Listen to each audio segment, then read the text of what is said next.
आप सभी को राम राम।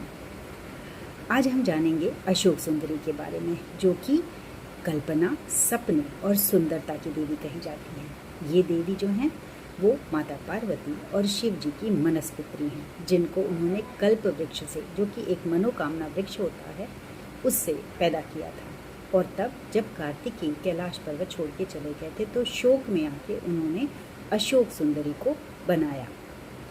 अशोक सुंदरी इतनी खूबसूरत थी कि उनको हुंड नाम के एक राक्षस, हुंड का अर्थ होता है ऐसा जानवर जो शॉर्ट ब्रेथ करे और मांसाहारी हो, वो देखते ही मोहित हो गया था।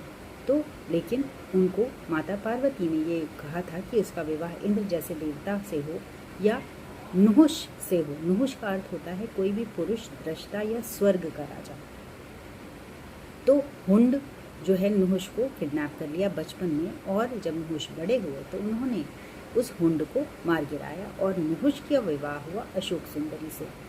उनके 6 पुत्र हुए और 100 पुत्रियां हुई। अशोक सुंदरी को माता पार्वती ने श्राप भी दिया था कि तू नमक बन जा।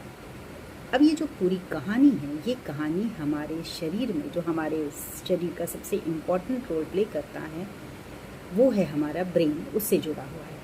आप सबने ये भी सुना होगा कि आइंस्टाइन का ब्रेन का टेस्ट हुआ था, जिसमें उनका कार्पस कैलोसम सबसे बड़ा पाया गया था, और इसीलिए माना जाता है कि वो बहुत ही ब्रेनी थे।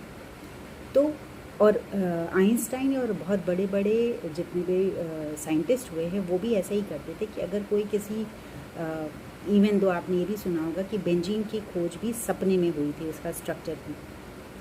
तो जब भी कोई प्रॉब्लम आपको फंसती है, तो अगर आप उस प्रॉब्लम को बोल के और सो जाते हो, तो सपने में आपको उस प्रॉब्लम का सल्यूशन मिलता है। ये सल्यूशन देता है हमारा कार्पस कैलोसम, मतलब अशोक सुंदरी, जो कि सपने या और कल्पना की देवी मानी जाती हैं। तो ये जो कार्पस कैलोसम है, ये हमारे ब्रेन का सेंटर पार्ट होता है, जो हमारे लेफ्ट ब्रेन और राइट ब्रेन को कनेक्ट करता है। तो बचपन में और दिन में हमारी जब भी ब्रेथ शॉर्ट होती है, तो हमारा जो ब्रेन है वो बाहर की तरफ ज़्यादा एनालिटिकल या कुछ ऐसे उसमें अगर उलझ जाता है, तो उधर ही हमारा मन भी चला जाता है। तो उसको कंट्रोल करने के लिए अगर हम अपने ब्रेथ पे कंट्रोल करें, long breathe in breathe out करें, और पानी का इंटेक अच्छा रखें, इंद्र देवता जल के देवता, तो हम अपने ब्रेन को, अपनी बॉडी को और अपनी बॉडी के राजा को अपने कंट्रोल में रख सकते हैं।